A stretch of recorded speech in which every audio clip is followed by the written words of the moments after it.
He rejected the four-legged rhinoceros Richard Owen had introduced at the Crystal Palace exhibit 25 years earlier.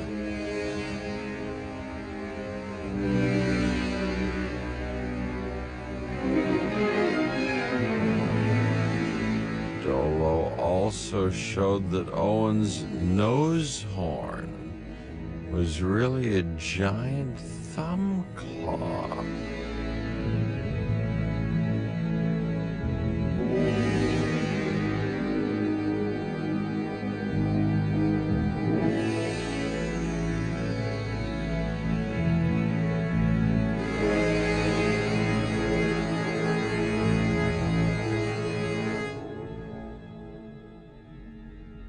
Iguanodon had one of the most extraordinary hands of any creature, dead or alive. The first finger, equivalent to a human thumb, had a very short palm bone, which was welded into the wrist, making it very strong. In life, it was covered by a long, sharp spike which stuck out at a right angle. Useless for gripping, but a lethal weapon in self-defense. The fifth finger was flexible and may have been used for stripping vegetation from a tree. The three middle fingers end in broad hoof-shaped claws designed as specialized walking toes. Later, when footprints were discovered belonging to Iguanodon, they showed that Dolo and Owen were both right.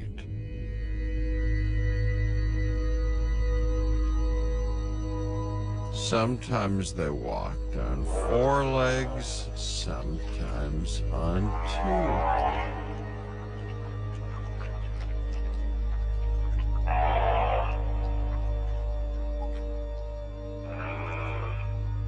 They also lived in vast herds and migrated throughout Europe. But how they communicated remains a mystery. Some scientists claim they roared. Some think they hissed.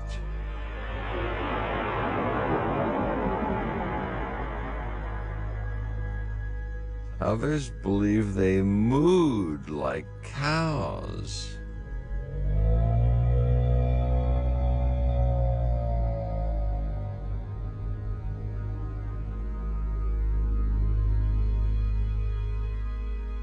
We'll probably never know. Today, their remains are found in only a few places. Curiously, one is the tiny Isle of Wight, 5 miles off the south coast of England.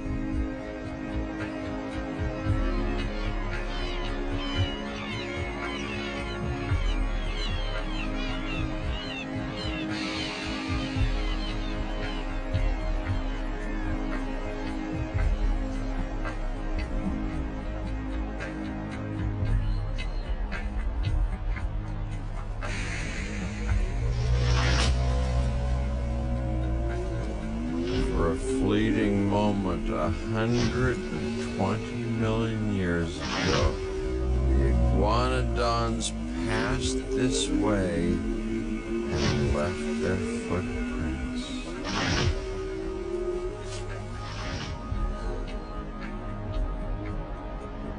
As Steve Hutt of the local museum discovered.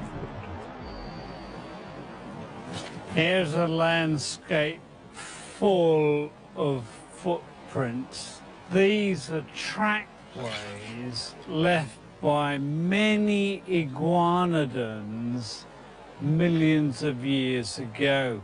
They're falling out of the rock and then come to rest here on the beach. And here's a real beauty in front of me. The footprint belongs to a creature some 30 feet long that weighed up to 3 tons. Big dinosaurs on a little island may seem strange, but during the early Cretaceous, the Isle of Wight didn't exist. It was part of a huge floodplain geologists called the Weald, which stretched across the English Channel into northern France and Belgium. Just what was this place like 120 million years ago when dinosaurs lived here? Well, it was certainly nothing like we have it today. There was no sea just a few yards away from me, no sandy beach, and no terrific cliff. Then it was a floodplain, and it was miles and miles and miles in extent, and it smelt to high heaven with dead trees, rotting vegetation, and stinking dinosaur carcasses. It was a wonderful place to be a meat-eating dinosaur.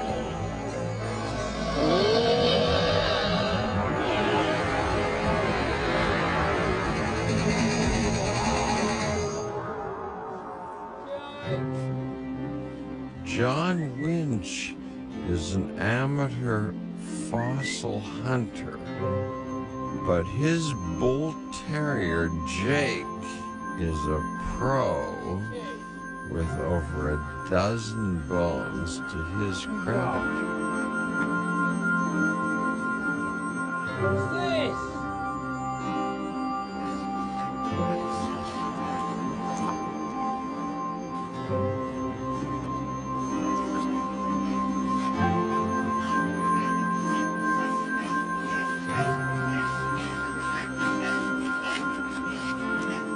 Today it's a toe bone from a sauropod, but in 1994 he found an unusual bone from the spine of an iguanodon. It's particularly unusual because it's been deformed at the top. We think possibly from a bite from a large carnivorous dinosaur. Several of the killer's teeth were found nearby. And you can see from the marks here where the teeth may have gone in. Here and here. And again, up in here. 120 million years ago, on the mud flats of the Isle of Wight, a shadowy creature with a lust for blood stalked a hapless iguanodon. The killer was well armed and dangerous, but its identity is a mystery. What was it? Steve Hutt and a team from the Isle of Wight Museum have found another tantalizing clue. We may have the killer of the iguanodon here. I've got a wonderful tooth. Look at the preservation of this tooth. It's squashed, it's cracked. That's the pressure of these rocks thousands of tons of rocks over millions of years. But if I just clean it a bit, wet it, it comes up beautifully. You can see these serrations on the back and on the front.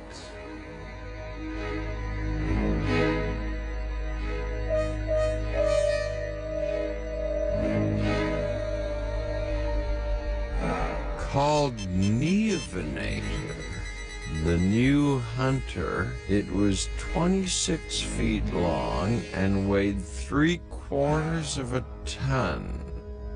An awesome predator, it had teeth that could slice through flesh like a steak knife. A first for the Isle of Wight, it introduced the world to a new breed of predator.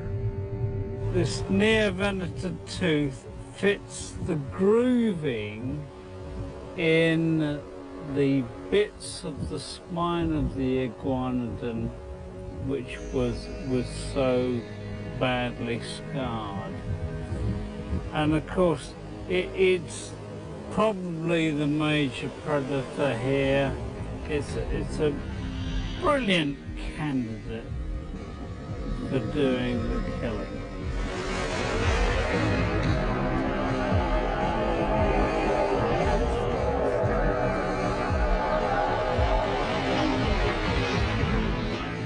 This is an iguanodon's worst nightmare.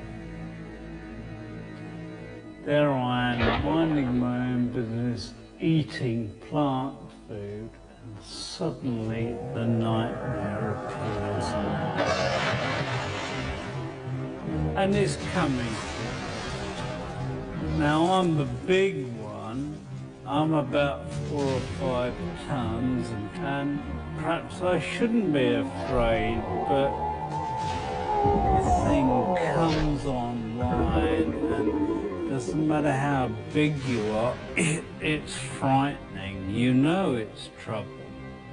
So you panic, and you do silly things.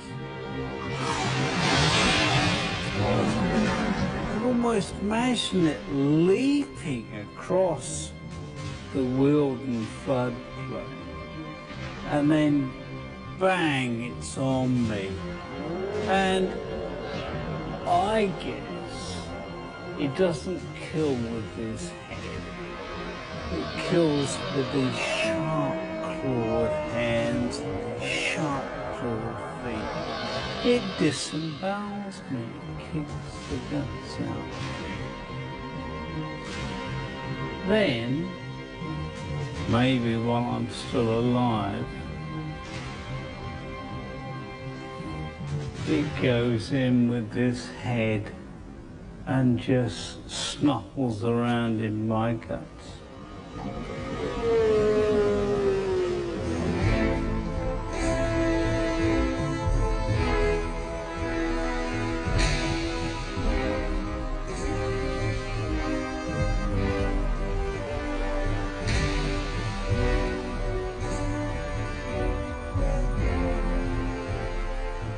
Windswept cliffs of the Isle of Wight are among the most prolific bone beds in Europe. In layers spanning 25 million years, dinosaurs of every kind are buried here.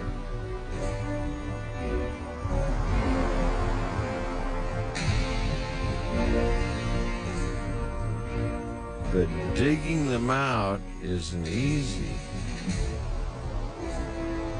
Hut is 40 feet up on a vertical rock face with no safety harness. Footing is tenuous, and the ground could give way at any moment. But for Steve Hutt, the risk is worth it. He's found another killer. The newest one is